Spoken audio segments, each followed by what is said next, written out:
નમસ્કાર, હું રચના ડીએનટીવી સમાચાર કક્ષમાં આપ સૌનું સ્વાગત કરું છું। જોઈએ એક નજર આજના મુખ્ય સમાચાર।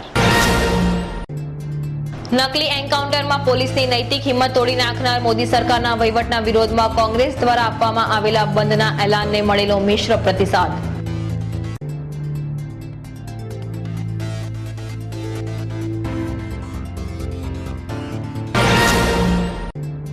વિટકોસ બસ તેમજ એસટી બસ ઉપર પથ્થરમારો કરનારા કોંગી કાર્યકરોની પોલીસે કરેલી અટકાયત।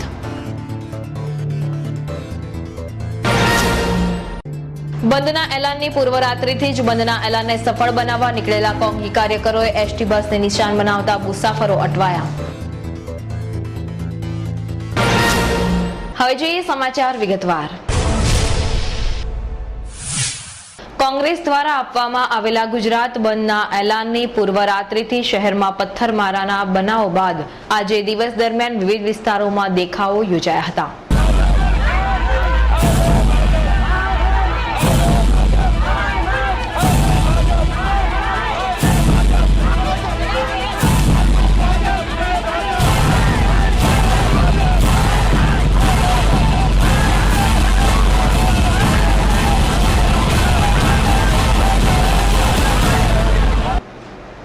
કોંગ્રેસ પક્ષ દ્વારા આજ રોજ રાજ્યભરમાં બંધનું એલાન આપવામાં આવ્યું હતું।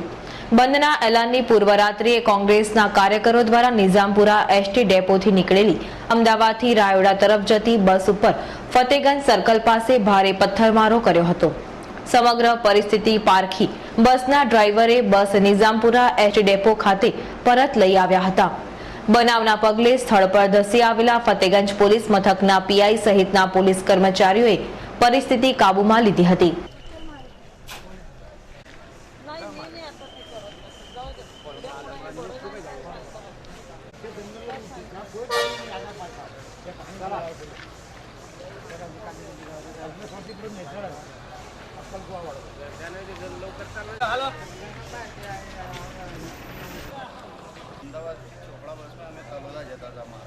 हाँ तो ये फतेहगंज सर्कल पर 4 पैसेंजर थे। એટલે આયા 8-10 લોકો ખતરાઓ માર્યો અને બસના કાચ બી ગયા। કઈ બાજુ તૂટ્યા છે? ડ્રાઈવરને મારવા આવ્યો। તો બીજી તરફ નિઝામપુરા સ્થિત એસઆર પેટ્રોલ પંપ પાસેના મુખ્ય માર્ગ પરથી પસાર થતી દાહોદ વડોદરા બસ પર પણ કોંગી કાર્યકરોએ પથ્થરમારો કર્યો હતો।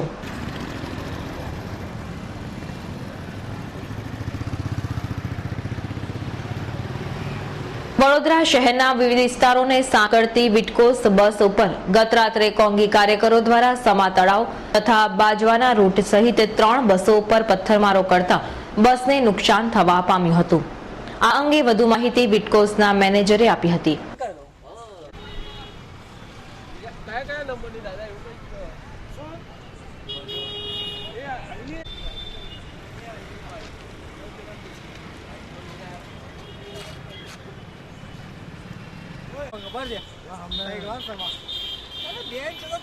ખબર કઈથી પડે છે પત્રકાર કોને કહેવાય? બરાબર વિટકોસ માને જા ડ્યુટી આ બતાવી દઉં 5 વર્ષ થાય।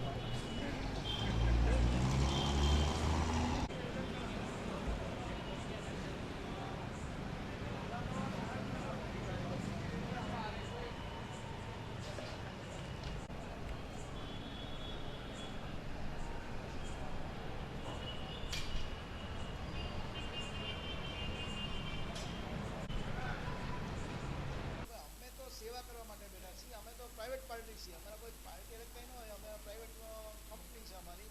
આ જે કાંઈ નુકસાન થાય એ અમારે ખીચાનું જ જાય છે, કાચ ફૂટે ને। અમે સસ્તા દરે પબ્લિકની મુસાફરી સાચવા માટે ચલાવીએ છીએ। તો બંધ ના પડી ગઈ, સાંજે બંધ કરી કાચી ના પડી જાય તો પબ્લિક જે આવેલું હોય સ્ટેન્ડમાં એને અમે મૂકવા તો જવું ને, ક્યાં જવું એમ? એટલે અમારે પબ્લિકની સેવા છે ને આ અમારા બધા જાણે છે કોણે ફોડ્યા, ક્યાં કારણસર ફોડ્યા, કેવી રીતના ફોડ્યા, બધાને ખ્યાલ છે। પછી કોઈ કાંઈ ધરપકડ થયું નથી। 3 બસના કાચ ફૂટ્યા છે, એમાં એક તો ડ્રાઈવરને વાગી ગયું છે। જેથી કરીને એમાં ડ્રાઈવરને વાગે એ મોટું નુકસાન છે। કાચ ફૂટે અમારા માટે તો કોઈ જીવને જોખમ ન થવું જોઈએ। કોંગ્રેસ દ્વારા આપવામાં આવેલા બંધના એલાનને સફળ બનાવવા નીકળેલા કોંગ્રેસના પ્રવક્તા સહિત 4 કોંગી કાર્યકરોને પોલીસે સર્કિટ હાઉસ પાસેથી અટકાયત કરી હતી।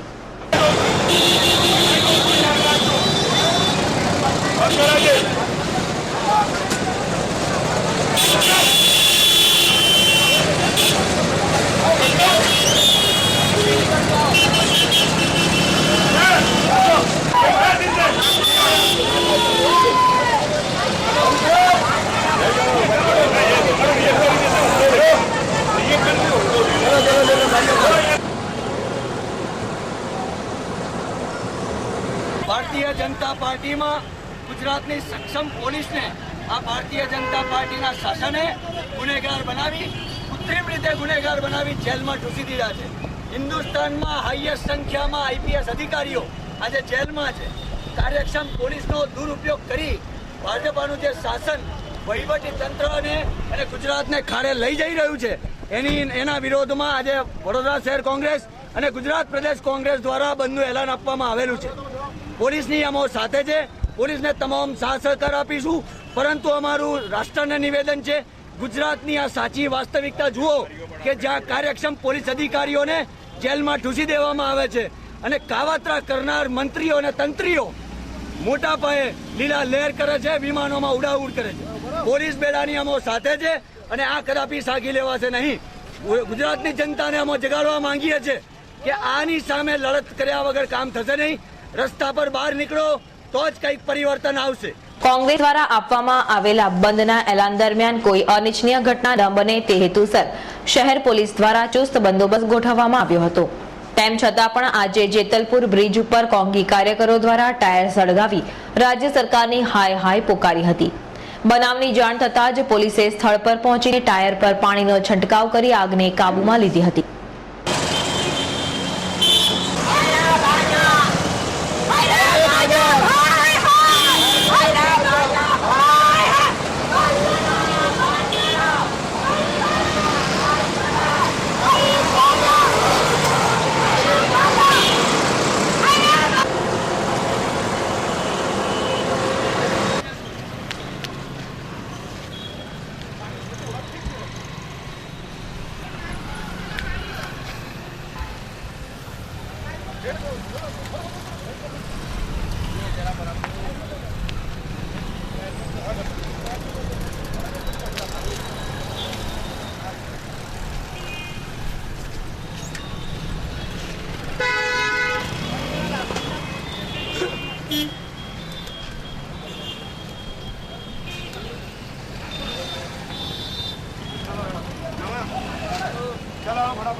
ભ્રષ્ટાચાર યુક્ત વહીવટ તેમજ નકલી એન્કાઉન્ટરના ગુનામાં પોલીસની નૈતિક હિંમત તોડી નાખનાર રાજ્ય સરકારના વહીવટના વિરોધમાં કોંગ્રેસ દ્વારા આપવામાં આવેલા બંધના એલાન મુદ્દે આજે વડોદરા રેલવે સ્ટેશન સ્થિત પ્લેટફોર્મ નંબર 1 પર કોંગ્રેસ કાર્યકરો તેમજ મહિલા કાર્યકરો રેલના પાટા પર સૂઈ જઈને મોદી સરકાર સામે ભારે સૂત્રોચ્ચારો કર્યા હતા.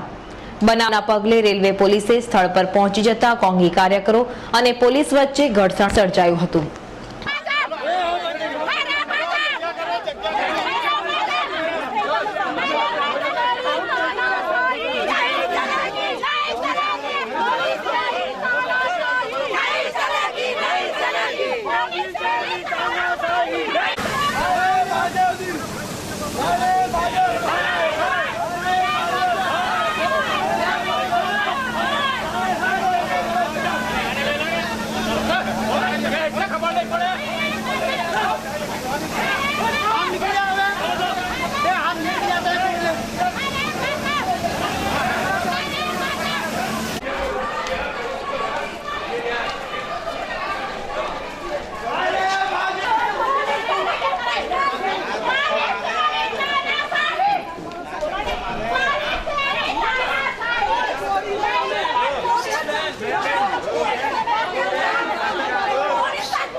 રોકોનો અમે કાર્યક્રમ જોયો. કેન્દ્ર સરકારની રેલ હોવા છતાં પણ અમે કટિબદ્ધ થઈ ગયા હતા કે ગુજરાતમાં આજે ટ્રેન ના ચાલી જોઈએ. એના ભાગ સ્વરૂપ અમે આજે વડોદરા શહેરમાં રેલ રોકો આંદોલન કર્યું. એનું કારણ પણ એક છે કે ગઈકાલે મોદીએ સ્ટેટમેન્ટ આપ્યું કે હું પીએમની લાલસામાં નથી. અત્યાર સુધી જે પીએમની લાઇનમાં ચાલતા હતા અડવાણીને કાપીને ઉપર થઈ ગયેલા, ગઈકાલે પરમ દિવસે જે વણજારા સાહેબે સ્ટેટમેન્ટ આપ્યું કે આ સરકાર ગુજરાતની સરકારનો મુખ્યમંત્રી એક ખૂની છે અને જેને અમારો ઉપયોગ કર્યો છે એટલે એને પીછેહટ કરી અને પાછો મોડ થઈ ગયો કે હું પીએમની લાલસામાં નથી. પણ ખરેખર આ ગુજરાતની પ્રજાએ સમજવું જોઈએ કે અત્યાર સુધી નરેન્દ્ર મોદીએ જે કંઈ પણ કર્યું તે લોકોની લાશો પર બેસીને કર્યું છે અને રાજકારણ અને પીએમ બનવા માટે જે રેસમાં દોડ્યો હતો અને જ્યાં એના પત્તા ખુલ્લા પડી ગયા ત્યારે પોતે ગુજરાતની અંદર ગુનો કરાયેલા છે. એટલે પીએમની લાઇનમાં હું નથી એ રીતે ગઈકાલે સ્ટેટમેન્ટ આપ્યું અને એના ભાગ સ્વરૂપે કેન્દ્ર સરકારની રેલ લાઇન હોવા છતાં પણ અમે ગુજરાતમાં રેલ રોકો આંદોલન કર્યું છે. એનું કારણ એ કે ગુજરાતમાં જે ટ્રેનો ન ચાલવી જોઈએ, ગુજરાત બંધનું એલાન છે. કોંગ્રેસ દ્વારા આપવામાં આવેલા બંધના એલાનમાં સ્વૈચ્છિક રીતે નહીં જોડાનાર વેપારીઓને બંધ કરાવવા દબાણ કરવામાં આવ્યું હતું. ફતેગંજ સ્થિત 7 સીઝ મોલ ખાતે કોંગી કાર્યકરો દ્વારા બેનરોની તોડફોડ કરીને મોદી સરકાર સામે ભારે સૂત્રોચ્ચારો કર્યા હતા. બનાવના પગલે સ્થાનિક પોલીસે સ્થળ પર પહોંચીને કાર્યકરોની અટકાયત કરી હતી.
નરેન્દ્ર મોદી જે દિલ્હીના સપના જોઈ રહ્યા છે એ તદ્દન ખોટું છે. લોકો પ્રજા જાણી ગઈ છે કે વંજારા એ બધું જે બહાર પાડશે એટલે જે બધું એના પર ખોટું આરોપ છે એના લીધે અમે વડોદરા બંધનું એલાન, ગુજરાત બંધનું એલાન કર્યું છે. અમારા કુરિયર સાહેબના કહેવા પર અમે બધું ટાર્ગેટ બનાવ્યું છે. એ લોકો કહે છે કે આ બધું જે કોંગ્રેસ સરકાર જે કરી રહી છે બધું તદ્દન ખોટું. ના, એ નરેન્દ્ર મોદીનો બધું પડદો ફાસ થઈ ગયું છે. લોકો જાણી ગયા છે, ઓન મીડિયામાં બહાર પડી ગયું છે કે આ બધું કેટલો બધો ગુંડો છે. એ લોકો બી જાણી રહ્યા છે.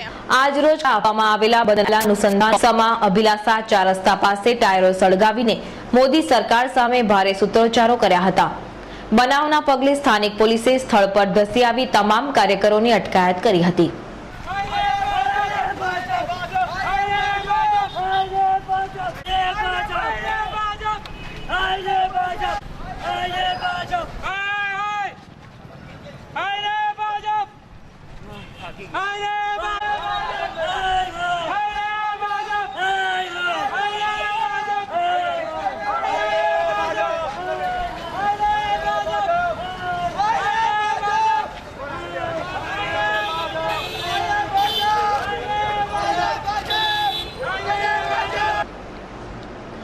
કોંગ્રેસ દ્વારા આપવામાં આવેલા બંધના એલાનને પગલે આજે ગોત્રી સ્થિત નટુભાઈ સર્કલ પાસે કોંગી કાર્યકરો દ્વારા ટાયરો સળગાવીને મોદી સરકાર સામે ભારે સૂત્રોચ્ચારો કર્યા હતા.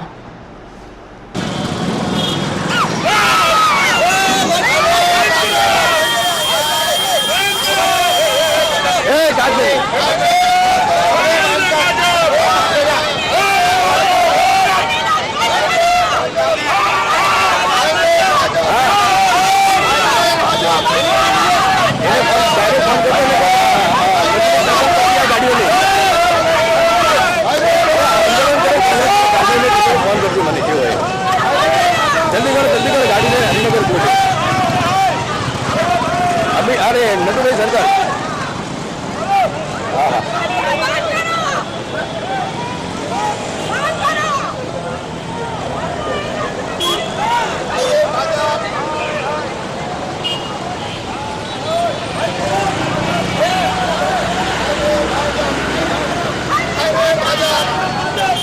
जल्दी जल्दी साहिब ने फोन करो, साहिब फट जाएंगे. अरे भाजप, अरे भाजप, अरे भाजप.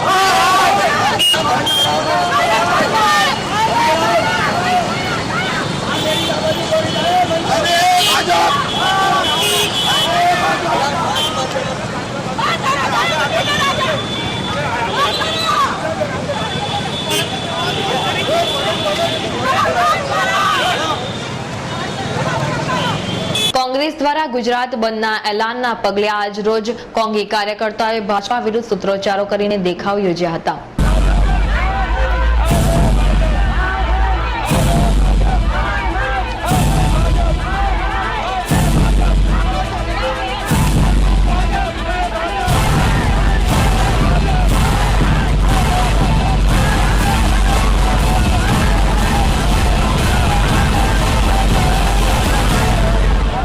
પોલીસે તમામ કોંગી કાર્યકર્તાઓને અટક કરી હતી. જેલમાં જેજી વણજાએ લખેલા 10 પાનાના પત્રમાં મોદી સરકાર દ્વારા આચરવામાં આવી રહેલા ભ્રષ્ટાચારને ખુલ્લો પાડી દેવામાં આવતા કોંગ્રેસને ભાજપા સામે લડવાનો એક અસરદાર મુદ્દો મળી ગયો છે, જેના અનુસંધાનમાં આજરોજ કોંગ્રેસ દ્વારા ગુજરાત બંધનું એલાન આપવામાં આવ્યું હતું. ચોખંડી ખાતે કોંગીના અગ્રણી નેતાઓ તેમજ કાર્યકર્તાઓએ ખુલ્લી દુકાનો બંધ કરાવવાનો પ્રયાસ કર્યો હતો, જેમાં અનેક વેપારીઓ સાથે ઉગ્ર બોલાચાલી પણ થઈ હતી. શહેર કોંગી પ્રમુખ નરેન્દ્ર રાવત, વિપક્ષી નેતા ચંદ્રકાંત ભટ્ટની અધ્યક્ષતામાં કોંગી કાર્યકર્તાઓએ શાસક પક્ષ ભાજપા વિરુદ્ધ ભારે સૂત્રોચ્ચારો કરીને ઉગ્ર દેખાવો કર્યા હતા. ત્યારે પોલીસે તમામ કાર્યકર્તાઓની અટકાયત કરતા મામલો વધુ ઉગ્ર બન્યો હતો.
ગત રાત્રે સરદાર એસ્ટેટ 4 રસ્તા પાસે અજાણ્યા ઈસમો દ્વારા ટ્યુબ ટાયર સળગાવવામાં આવતા કિશનવાડી પોલીસ દ્વારા તલસ્પર્શી તપાસ હાથ ધરવામાં આવી છે.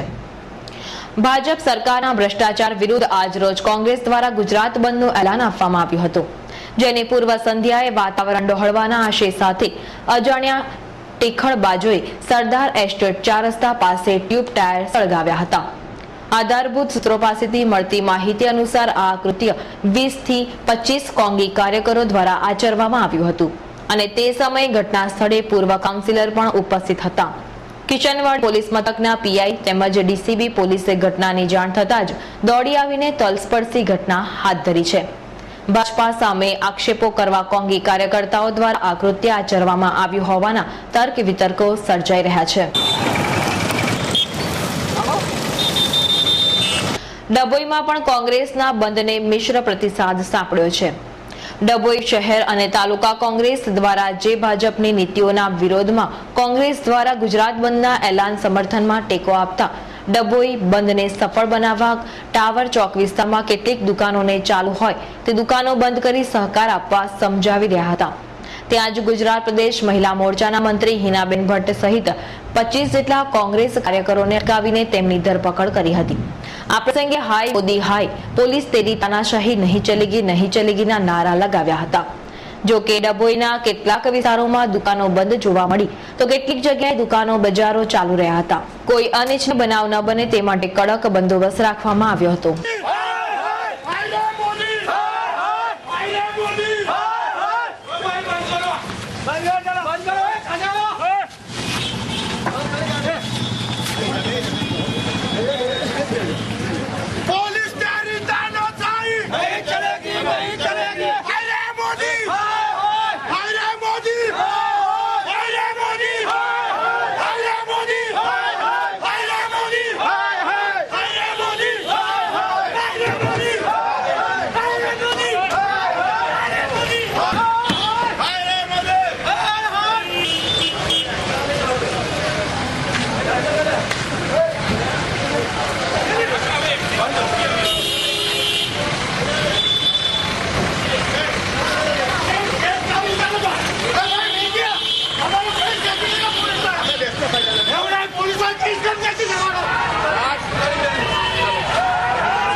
તારીખ 6 રોજ ગુજરાત પ્રદેશ કોંગ્રેસ સમિતિના આદેશથી મોદી સરકારની વિરુદ્ધ ગુજરાત બંધનો એલાન અમે આપેલું હતું.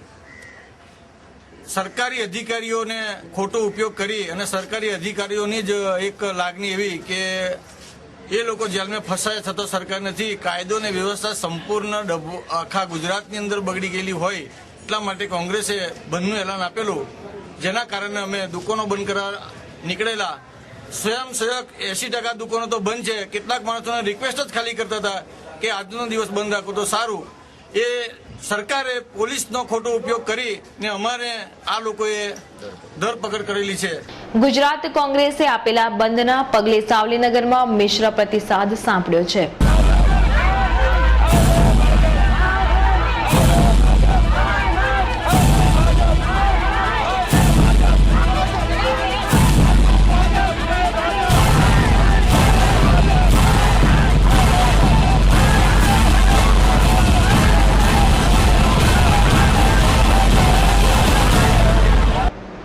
મળતી માહિતી મુજબ ગુજરાત કોંગ્રેસ દ્વારા અપાયેલા બંધના અનુસંધાનને સાવલી કોંગ્રેસ દ્વારા આજે સવારથી જ કાર્યકરો દ્વારા સાવલીનગરના વિવિધ બજારો બંધ કરવાની પેરવીમાં લાગી ગયા હતા. પોતે એકઠા થયેલી જગ્યાએથી મોટરસાયકલો દ્વારા બજારો બંધ કરાવવા નીકળ્યા હતા. કોંગ્રેસ કાર્યકરોનો મિજાજ પારખી ગયેલા વેપારીઓએ એક તબક્કે સંપૂર્ણ બજારો બંધ કરી દીધા હતા, પણ થોડા સમયમાં બજારો વેપારીઓ દ્વારા ખોલી નાખવામાં આવ્યા હતા. સાવલીના જાગૃત વેપારીઓ દ્વારા સાવલીના ધારાસભ્ય કેતન ઇનામદારને રજૂઆત કરી હતી કે કોંગી કાર્યકરો દ્વારા લુખ્ખી દાદાગીરી કરીને બજારો બંધ કરાવી રહ્યા છે. તાબડતોડ ધારાસભ્ય બજારમાં આવીને પોલીસને જાણ કરીને વેપારીઓની બહારે ઉભા રહ્યા હતા. સાવલીમાં વારંવાર બજારો બંધ કરાવવા નીકળતા કોંગ્રેસના કાર્યકરો સાથે પોલીસ ઘર્ષણ પણ થયું હતું અને સમજાવટથી હાલ કોઈ અનિચ્છનીય બનાવ બનવા પામ્યો નથી, પણ વાતાવરણને જોતા ભારે અગ્નિ જેવી પરિસ્થિતિ હાલ સાવલીમાં વર્તી રહી છે. કે ભાઈ ભારત બંધનું એલાન જે કોંગ્રેસે આપ્યું છે એ તમામ વ્યૂહોનું છે અને એમાં પણ મારા સાવલી તાલુકાની અંદર સાવલી નગરની અંદર જે અમુક કિસ્સામાં કોંગ્રેસી તત્વો જે અમારા વેપારીઓ પર જે જુલમ કરી રહ્યા છે અને જે બીભત્સ એમની જો વર્તન કરી રહ્યા છે એનો મારો સખત વિરોધ છે અને મેં એના માટે ડીઆઈએસપી અને પીએસઆઈને આજે તાત્કાલિક એ લોકોની સામે પગલાં ભરવાની વાત કરી છે. અને જો તમે લોકશાહીમાં માનતા હોય તો લોકશાહીની અંદર લોકોને નિર્ણય કરવા દો. આપણે નિર્ણય કરવાવાળા કોઈ નથી કે ભાઈ આ સાચું શું છે ખોટું શું છે. જો તમારી જો જાતે સમર્થન આપતા હોય તો સમર્થન મેળવો, પણ સમર્થન ના આપતા હોય તો નાગાઈના ધંધા બંધ કરી અને તમે તમારું પોતાનું કબૂલી લો કે અમારા પર પ્રજાને વિશ્વાસ નથી. અને જો આવું કોઈ પણ કરશે તો એક સાવલી તાલુકાના ધારાસભ્ય તરીકે હું કોઈને પણ નહીં છોડું અને આની અંદર જેટલા પણ સંડોવાયેલા હશે એના અમે તાત્કાલિક પગલાં લેવડાય. મુંબઈના સૌથી વધુ ટ્રેન્ડી આઈવેર સ્ટોરનું વડોદરામાં આગમન થયું છે. વડોદરામાં મુંબઈના આઈવેર ક્ષેત્રે અગ્રણી ટ્રેન્ડ સેટર અગ્રણી સ્ટોર ગંગર આઈ નેશનનું હવે ગુજરાતમાં આગમન થયા બાદ ગુજરાતમાં આઈવેરમાં નવા પ્રવાહો અને સ્ટાઇલિશ જોવા મળશે. એક એવી બ્રાન્ડ કે જે આંતરરાષ્ટ્રીય સ્ટાઇલ, વ્યાજબી કિંમત અને અજોડ રેન્જ દ્વારા શહેરમાં ધમાલ મચાવશે. ગંગર આઈ નેશન કે જેનો પ્રારંભ 4 દાયકા અગાઉ એક સ્ટોર ડેસ્ટિનેશન તરીકે મુંબઈમાં શરૂ થયો હતો, જે આજે 40 સ્ટોરની મજબૂત ચેઇન ઝડપથી મુંબઈ, પુણે અને હવે ગુજરાતમાં વિકસાવી ચૂકી છે. આજે આ પ્રતિષ્ઠિત સ્ટોર ચેઇન ચશ્મા, કોન્ટેક્ટ લેન્સીસ, સનગ્લાસીસ, નંબરવાળા ચશ્મા અને આંખોની સંભાળ અંગે સૂચના માટે આજના ટ્રેન્ડી ગ્રાહકોની એકમાત્ર પસંદગી બની ગઈ છે. ગંગર આઈ નેશન ડિરેક્ટર પ્રજ્ઞશંકર ભારપૂર્વક કહે છે કે ગંગર આઈ નેશન હંમેશા ગ્રાહકોને તેમની જરૂરિયાત પ્રમાણેની આઈકે આપવા પ્રતિબદ્ધ છે અને એ પણ એક છત્ર નીચે. એક છત્ર નીચે તમે રેબન, ટેગ હેવર, મોન ડાંગ માંડીને ડિઝાઇનર બ્રાન્ડની સંપૂર્ણ રેન્જ ઉપલબ્ધ છે. આ બરોડાની અમારી એટલે ગુજરાતની પહેલી દુકાન છે અને બરોડા ઇન ઓર્બિટમાં ખોલેલી છે. સર કેટલા પ્રકારના અહીંયા ગોગલ્સ? અહીંયા લગભગ ઇન્ટરનેશનલ અને ઇન્ડિયન બેઉ ટાઈપના સનગ્લાસીસનું મિશ્રણ છે અને લગભગ અલગ અલગ કહીએ તો 500 જેટલી વેરાયટીઓ મળશે એટ અ ટાઈમ સનગ્લાસીસની. પ્રાઇસમાં કેટલી પ્રાઇસથી ચાલુ થશે? સનગ્લાસીસની પ્રાઇસ 500 રૂપિયાથી લઈને 20,000 સુધીની મળશે. આ હતા અત્યાર સુધીના સમાચાર. તાજા સમાચાર સાથે આવતીકાલે આ સમયે ફરી મુલાકાત થશે. ત્યાં સુધી ડીએનટીવીની સમગ્ર ટીમને રજા આપશો. નમસ્કાર.